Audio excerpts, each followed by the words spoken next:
Bonjour à tous et bienvenue sur la chaîne Wrestling Love. On se retrouve aujourd'hui pour une toute nouvelle vidéo et c'est une vidéo review de deux shows. Donc je vais commencer par parler de Freedoms, Jun Kasai Produce Blood Xmas 2020, donc show qui s'est déroulé le 25 décembre et qui a été diffusé le 5 janvier sur Samurai TV. Et ensuite je vais parler du jour 2 de Stardom New Year Stars 2021, donc show qui continue vraiment de viser le gros show du Korakuen Hall du 17 janvier pour Stardom, le premier gros show de l'année qui célèbre l'anniversaire des 10 ans de la World Wondering Stardom. Et donc du coup, on va commencer avec le show Freedom's Junkasai Produce Blood Xmas 2020. Donc du coup, comme je l'ai dit tout à l'heure, ça a été diffusé le 5 janvier, ça se déroulait au Korakuen Hall, donc c'est vraiment un vraiment très gros show pour la Freedoms. Je ne saurais pas vraiment dire si c'était le plus gros de l'année, mais en tout cas, c'était assez important. Tu avais les titres tag, le World et le Junior qui étaient défendus, donc comment dire que c'était assez important. C'est vraiment des gros matchs, en tout cas, un show très important. Et du coup, on a commencé le show avec un six-man tag team match. Daisuke Masaoka, Takashi Sasaki et Tomoya Hirata ont battu Dragon Libre, Gentaro et Tatsuhito Takaiwa. Donc Tatsuhito Takaiwa, une légende hein, qui a 48 ans désormais. Voilà une légende qui a notamment été champion du côté de chez Zero One. Il a été champion junior de chez Noah notamment. Euh, mais du coup, le match était bien. J'ai trouvé un petit peu court, hein, puisqu'il dure que 9 minutes. Je m'attendais à peut-être un petit peu plus, étant donné les catcheurs. Moi, ce que j'aime surtout chez Freedom, c'est comme vous le savez, je suis pas fan de deathmatch. Moi, ce que j'aime, ce que j'adore même chez Freedom, c'est la division junior. C'est les matchs d'opener, là, les Dragon Libre, les Yuya Susumu, les Gentaro, les Takaiwa, les Kengo. C'est des catcheurs que j'adore vraiment à fond. Voilà, cette division junior de Freedom, je la trouve géniale. Euh, mais du coup, voilà, moi je m'attendais à peut-être un peu mieux, j'ai mis 3 quand même, mais j'étais bien impliqué dans ce qui se passait dans l'action. Pour moi, Dragon Libre, c'est le MVP du match, il a fait une excellente performance. J'aimerais bien d'ailleurs que Dragon Libre aille vers le style junior plus tard, même si bon, il n'est pas dans l'équipe gagnante, du coup, voilà, je pense pas qu'il ira, mais c'est pour moi, ça build vraiment Daisuke Masaoka comme le futur challenger au titre World. Vraiment, étant donné qu'il a gagné un tournoi, enfin qu'il a été en finale d'un tournoi pardon, contre Toshiyuki Sakuda pour déterminer le challenger numéro 1 au titre World de Freedom, c'est le King of Freedom World. Mais non, mais Masaoka est quand même bien booké, donc ça m'étonne pas qu'il soit dans l'équipe gagnante. Mais voilà, vraiment, c'était cool. C'est pour moi non, c'est pas le meilleur match de l'undercard en soi, mais c'est quand même un bon match. Du coup, on va passer ensuite au deuxième match, Minoru Fujita contre Yuya Suzumu. Yuya Suzumu qui est, je le rappelle, mon catcheur préféré chez Freedom. Le match a duré 11 minutes. Et bizarrement, j'ai mis que 2,5 parce que je n'aime pas du tout Minoru Fujita. Je le trouve pas bon sur un ring. En plus, c'est lui qui gagne. Il nique tout le momentum de Yuya Suzumu. Euh, j'ai beaucoup de mal, en tout cas. J'ai beaucoup de mal avec ça. Yuya Suzumu, il était quand même sur une belle série de victoires. Enfin, en tout cas, chez Freedoms, il avait même gagné dans un show pay-per-view Road to Blood Xmas le, en décembre. Enfin, voilà. Il avait une bonne série de victoires chez Freedoms. Et là, t'as Minoru Fujita qui nique tout. Je trouve ça complètement con, personnellement. C'est le mec avait quand même plus perdu de match chez Freedoms depuis octobre. Donc, enfin, voilà. Moi, personnellement, ça me fait vraiment chier. Yuya Suzumu, c'est un catcheur que j'adore. Et surtout que Fujita fait pas une bonne perte. Si encore Fujita fait une bonne perte, ok, ça passe, je mets 3,5, tu vois. Parce que Suzumu, il carry vraiment. Il fait ce qu'il peut. Mais ouais, non, Fujita est pas bon sur un ring. C'est compliqué. En tout cas, je mets que 2,5. Je suis vraiment déçu. Mais voilà, c'est pour moi, d'ailleurs, même pas le moins beau match du show. Pour dire. Enfin, après, ce qui est pas étonnant, étant donné que j'aime pas le deathmatch. Voilà. Et que moi, je regarde Freedom spécifiquement, vraiment, vraiment pour l'undercard. Voilà. Mais du coup, on va passer maintenant au match de titre junior. C'était Kamui qui défendait le titre contre Rina Yamashita. Rina Yamashita qui catch souvent chez Freedoms, hein, d'ailleurs, je le dis. Elle est freelancer, elle catch majoritairement chez Ice Ribbon. Hein. J'adore Rina Yamashita, elle est vraiment géniale. C'est une catcheuse qui a vraiment beaucoup d'impact. Là, on l'a encore vu dans le match, là, ça dure 16 minutes. C'était vraiment cool. J'ai mis 3, j'ai failli mettre 3,25. C'est le meilleur match de l'undercard, hein, clairement. Sachant que pour moi, l'undercard s'arrête juste avant qu'il y ait du deathmatch. Voilà. Mais, euh, mais en tout cas, très bon match. Bon conseil de ma part. C'est le deuxième meilleur match du show selon moi. C'est vraiment ce que j'avais envie de voir, c'est Kamui qui conserve le titre. pas surprenant étant donné qu'il est contracté chez Freedoms et que Rina Yamashita n'est que freelancer. Mais Rina Yamashita, pour moi, fait une excellente performance, et Kamui également. Et c'est pour moi ce qu'il fallait faire, c'est faire conserver Kamui, en tout cas. Mais voilà, vraiment bon match pour le titre junior. Voilà, Kamui, on rappelle, il avait pris le titre junior de Freedoms à Yuya Suzumu en août dernier. Et depuis, il a que 2 défenses, donc ce qui est un peu dommage en soi. Mais je pense, là, ça fait 2 défenses en un peu plus d'un mois, puisque le show s'est déroulé le 25 décembre. Je compte la défense comme le 25 décembre quand même. Donc on espère que Kamui il aura plus de défense, parce que là, il a une défense en novembre, en décembre, il n'avait pas de défense depuis qu'il prenait le titre en août. Mais là, je pense que vraiment, il commence à faire des défenses pour Kamui, et je trouve ça très cool. D'ailleurs, la précédente était contre Dragon Libre, c'est pour ça que je pense que Dragon Libre, il attendra un peu avant de, pourquoi pas, gagner le titre de Kamui, c'est-à-dire quelques mois quand même, 4-5 mois je pense. Mais du coup, voilà, c'est tout pour ce match pour le titre junior. On va passer ensuite au match pour le titre King of Freedom Tag Team. C'était un Tokyo Desertman Deathmatch, et c'est mon match préféré du show. C'était Mamoru Sasaki et Violento Jack qui défendaient les championnats par équipe contre Brahman Kei et Brahman Shu, donc les Brahman Brothers. Ça a duré 12 minutes, et j'ai trouvé que c'était vraiment de la bonne action. C'était deathmatch, mais pas trop.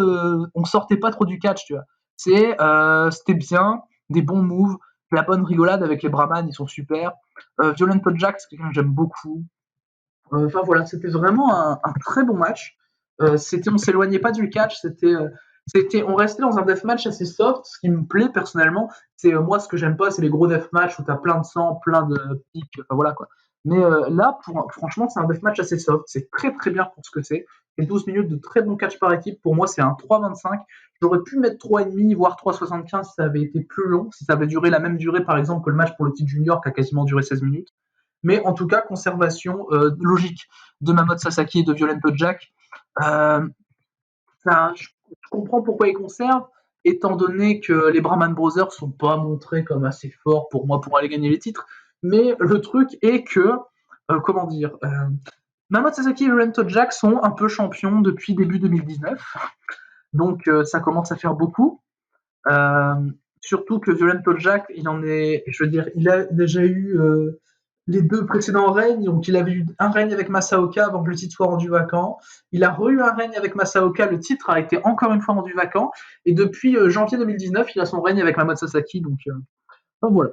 Mais juste, ça fait un peu trop longtemps peut-être qu'ils sont champions, mais sinon le match est très cool et j'ai pas à me plaindre, quoi. Sasaki et Violento Jack, c'est une super équipe. C'est une équipe qui me plaît beaucoup, en tout cas de ce que je vois chez Freedoms. Donc personnellement, ça me plaît parfaitement. On va passer ensuite au Shimidoro Shimensoka Deathmatch. C'était un match par équipe avec Jun Kasai et Kenji Fukimoto contre Takayuki Ueki et Toshiyuki Sakuda. Et si vous me connaissez bien, vous savez qu'avec Jun Kasai, je sors souvent énormément de sel. Que ce soit d'ailleurs sur des matchs normaux ou sur des deathmatchs, puisque même dans des matchs normaux, il ne peut pas s'empêcher de sortir les armes, Jun Kasai. Donc il ne peut pas s'empêcher de ne pas faire du catch dans un match qui est censé être un match de catch. Et ben là, il faut savoir que c'est le match que j'ai le moins aimé du show. J'ai mis 1,75. C'était vraiment gros deathmatch, pique dans la bouche, qui sortait à travers les joues. Enfin, c'était horrible, franchement. Enfin, non, c'était pas horrible en soi, vu que j'ai quand même mis 1,75, ce qui est une note descente deathmatch pour moi. Mais Jun Kasai, il catche pas, quoi. C'est même pas que Toshiyuki Sakuda, c'est le seul qui catch dans le match, quoi. Sakuda est super cool, il prend des bumps, le mec, putain. Je me dis, mais comment il fait, quoi. C'est, et bien sûr, quand je dis prendre des bumps, il en prend, que ce soit avec arme ou sans arme, ça c'est pas le problème. Mais non, en soi, mon problème va surtout vers Jun Kasai, comme d'habitude. Kenji Fukimoto est assez transparent dans le match, malheureusement, j'aime quand même bien Kenji Fukimoto. Mais voilà, c'est surtout construit autour de Kasai contre Sakuda le match. T'as Sakuda qui catch, t'as Kasai qui le fait moins. C'est très compliqué, beaucoup de spots, très deathmatch. Enfin voilà, je pense que c'est un match qui pourrait convenir parfaitement à un fan de deathmatch, mais pour moi, c'est vraiment pas du tout ma cam, donc j'aime pas, quoi. Pour moi, on sort du contexte du catch en fait, donc c'est assez compliqué de mettre des bonnes notes. Du coup, voilà, je mets 1,75, mais c'est un match qui pourrait totalement convenir à un fan de deathmatch. Ça, je le conçois complètement. Et du coup, on va passer au main event qui était pour le King of Freedom World Championship. Donc, c'était Toru Sugiura qui défendait le titre contre Masashi Takeda. Et c'était un Madness Hell Dungeon Glassboard Fluorescent Light Tubes Alpha Deathmatch. Voilà, j'y suis arrivé avec la stipulation. C'est toujours compliqué, les stipulations de deathmatch. On a tellement des variantes, voilà, les stipulations de deathmatch, c'est quand même assez compliqué. Et donc, du coup, au bout de 21 minutes de match, c'est Toru Sugiura qui a conservé son titre contre donc Masashi Takeda. Personnellement, je trouve que c'est pas le bon choix qui a été fait. En fait, le problème, c'est que les deux titres majeurs de chez Freedoms, ils ont été établis en 2019. C'est-à-dire que les championnats par équipe sont décernés à Sasaki et Violento Jack depuis janvier 2019. Et Toru Sugiura a le titre World qu'il a pris à Jun Kasai depuis le show 10e anniversaire d'octobre 2019. Donc c'est-à-dire que pour moi, les titres tag n'allaient pas changer, mais je m'attendais vraiment à ce qu'il fasse changer le titre World. Pour moi, c'était le bon choix. Je pense même que Masashi Takeda, c'était vraiment le bon choix pour prendre le titre à Toru Sugiura. Masashi Takeda, c'est quelqu'un que j'aime bien malgré tout dans le deathmatch. C'est quelqu'un qui sait apporter beaucoup de catch au deathmatch, Masashi Takeda. C'est pour ça que c'est limite le deathmatch player, je pense, qui me dérange le moins avec Yoshiyuki Sakuda, Takashi Sasaki également. Mais on se rappelle que Takashi Sasaki avait déjà eu sa chance en octobre dernier, donc il va pas prendre le titre à Sugiura en tout cas. Sugiura, il passe un peu moyen avec moi. C'est des fois ça va, des fois c'est un peu saoulant, mais je considère pas qu'il doit spécialement avoir le titre pendant la 500 jours. On va bientôt atteindre les 500 jours de règne, je pense, pour notre ami Toru Sugiura. Donc inutile de dire qu'il a le plus long règne de l'histoire du King of Freedom's World Title qui a été inauguré en 2014. Mais franchement, pour un fan de deathmatch, c'est super. Moi, je mets 2,5 parce que bon, t'as beaucoup de spots qui me dérangent un peu. C'est mais en soi, ça va. Par rapport au match d'avant, c'était bien. T'as beaucoup de nocelles aussi. T'as beaucoup trop de nocelles. Ce qui sort vraiment du match, c'est même pas spécialement les spots, c'est surtout les nocelles. Et Takeda est cool. Franchement, Takeda est cool dans le match. Même Sugiura est bien décent. J'ai bien aimé un moment quand t'as Sugiura qui fait une grosse sliding forearm avec un light tube dans la tête de Takeda. J'ai trouvé ça super. Comme quoi, il y a des spots deathmatch que j'aime beaucoup. Hein. Mais c'est pas pour moi. Là, je parle en tant qu'opinion de non fan deathmatch, mais bien sûr pour un fan deathmatch c'est super. Mais c'est pas comme le précédent match irregardable, tu vois. Le match là est vraiment cool. J'ai passé quand même un bon moment. Et pour dire, c'était quand même mieux que le Minoru Fujita contre Yuya Suzumu. J'ai mis la même note. J'ai mis la même note à ce main event qu'à un match de Yuya Suzumu. Donc, pour dire que c'était bien cool. Mais je comprends pas en fait pourquoi il garde le titre sur Toru Sugiura depuis la 500 jours. Et voilà, surtout que là, je pense que Takeda, c'était peut-être la bonne personne pour le prendre. Mais en tout cas, voilà, du coup, c'est fini pour parler de Freedom's Jun Kasai Produce Blood Xmas 2020, et qui était en soi un show cool. Si je conseille un truc, c'est vraiment le match pour les titres tag. Je conseille également pour les fans de Deathmatch de regarder le main event, vraiment. Il faut regarder le main event si vous êtes fan de Deathmatch. C'est pour moi un match qui va vous convenir à merveille. Mais et le match pour le titre junior est vraiment très cool également. Le Kamui contre Rina Yamashita, je conseille bien vraiment du bon catch en tout cas. Et donc du coup, on va passer à la review de Stardom New Year Stars 2021, jour 2. Donc c'est un show qui s'est déroulé le 3 janvier. Et donc du coup, on va passer directement au premier match. C'était Saki Kashima contre Lady C contre Maika dans un freeway. Victoire de Saki Kashima en un peu moins de 5 minutes. Je m'attendais à une victoire de Maika vu qu'elle est challengeuse de titre World d'Utamiya Yashishita. C'est quand même surprenant, très surprenant de faire gagner Saki Kashima, même si c'est Lady C qui prend le pin. Bon, ça par contre c'est logique, Lady C est encore une rookie, elle cache depuis pas longtemps. En soi le match est bien, ça va. J'ai mis 2,5, je trouve que pour 4 minutes, pour 4 minutes 40, 5 minutes, elles auraient pas pu donner plus en fait. Mais je m'attendais vraiment à une victoire de Maika. Maika fait d'ailleurs une très belle perf. Je la trouvais un peu moins performante sur le ring ces derniers temps, mais là je trouve qu'elle fait vraiment une belle perf, en tout cas Maika. Mais ça dure que 5 minutes, du coup je ne mets pas plus de 2,5. Voilà, victoire de Saki Kashima. Peut-être qu'elle va aller vers le titre High Speed un peu plus tard. Du coup, on a ensuite Tam Nakanoe, Unagi Sayaka contre Ruaka et Sayaida. Donc ça a duré 9 minutes. Et c'est Tam Nakanoe et Unagi Sayaka qui ont gagné. En soi, le match, ça va. J'ai mis 2,75, j'ai trouvé ça bien, sans plus. Sayaida, je trouve ça pas bien dans le ring. Ruaka, ça va corps. Unagi, c'est pas bien. Tam est super. Tam fait une grosse perf, MVP du match, évidemment. Je veux dire, on peut pas s'attendre à autre chose. Franchement, il y a un move que j'aime bien, c'est quand elle fait une espèce de roue puis qu'elle fait un kick sur le dos de Ruaka, il me semble. J'ai trouvé ça super. Elle le fait souvent d'ailleurs, Tam, ce move. Là, j'ai trouvé particulièrement impactant. Mais voilà, le match est bien, sans plus. Bon, vu les workers, ça pouvait pas spécialement être mieux. Voilà, j'ai mis 2,75. Euh, c'est Tam Nakano qui carry le match. Et du coup, après le match, il faut savoir qu'il y a Unagi Sayaka qui a challengé Saya Ida pour le championnat futur. Unagi Sayaka qui a dit qu'elle finissait sa deuxième année. Voilà, elle était du coup vers sa deuxième année de carrière, donc ce qui est l'éligibilité pour le titre futur, qui a été repoussé à 3 ans par Saya Ida elle-même. D'ailleurs, on en avait parlé dans la review de Stardom Osaka Dream Cinderella il y a environ une semaine. Mais voilà, du coup, le match pour le titre futur du Korakuen Hall du 17 janvier, ce sera Saya Ida qui défendra contre Unagi Sayaka. On passe ensuite à un six-man tag team match, c'était Queen's Quest contre Stars. AZM, Sayaka Mitani et la championne world Utami Hayashishita ont battu Stars, donc Gokigen Def, Mayui Watani et Starlight Kid. Le match a duré 8 minutes 30. Personnellement, j'ai mis 3,25. C'est mon troisième match préféré du show.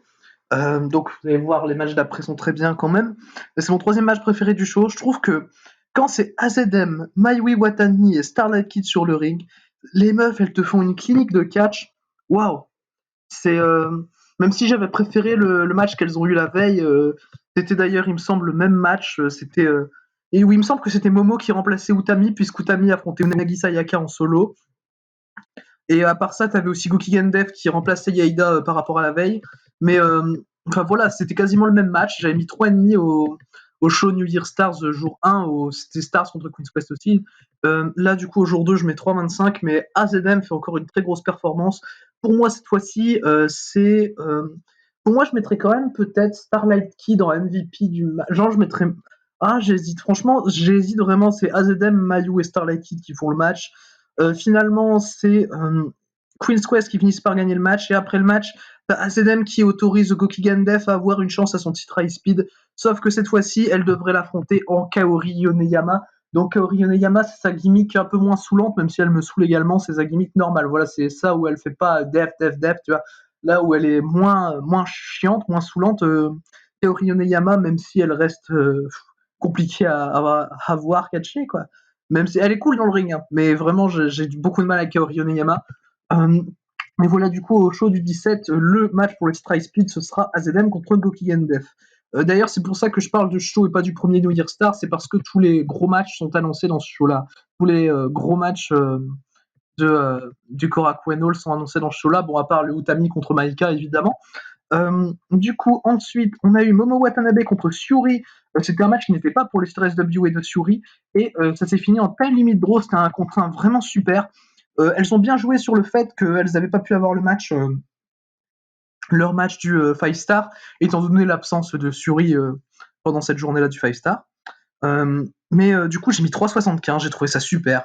C'est vraiment, les kicks sont géniaux. Pour moi, c'est les deux meilleures kickeuses de chez Stardom, les deux meilleures strikeuses de chez Stardom, Syuri et Momo Watanabe. Non, franchement, c'était vraiment super.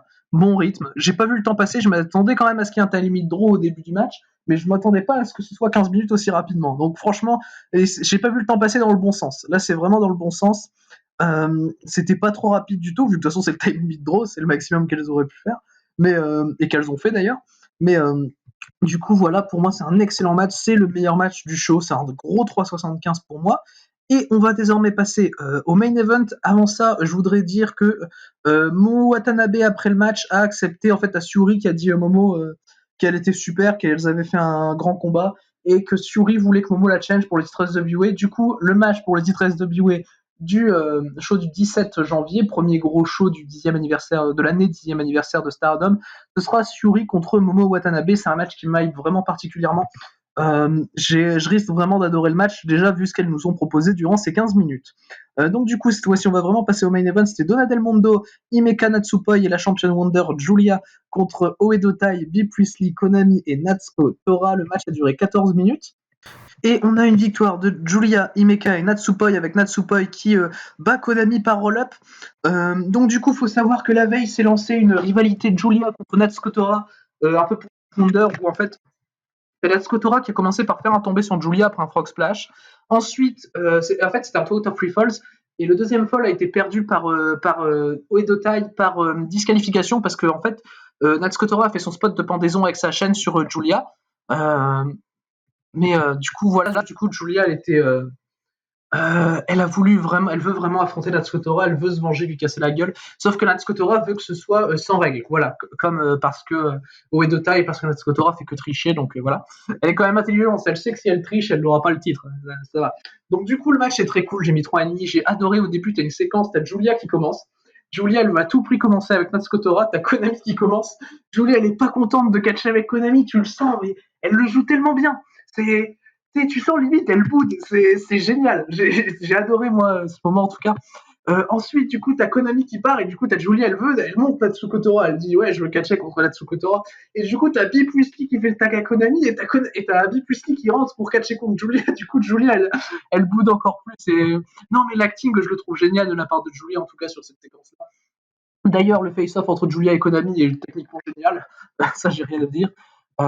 C'est comme on l'avait eu le match pour le titre Wonder en novembre, pardon, entre Julia et Konami. Techniquement, quand tu as un face-off entre les deux, ça envoie du lourd en termes de technique.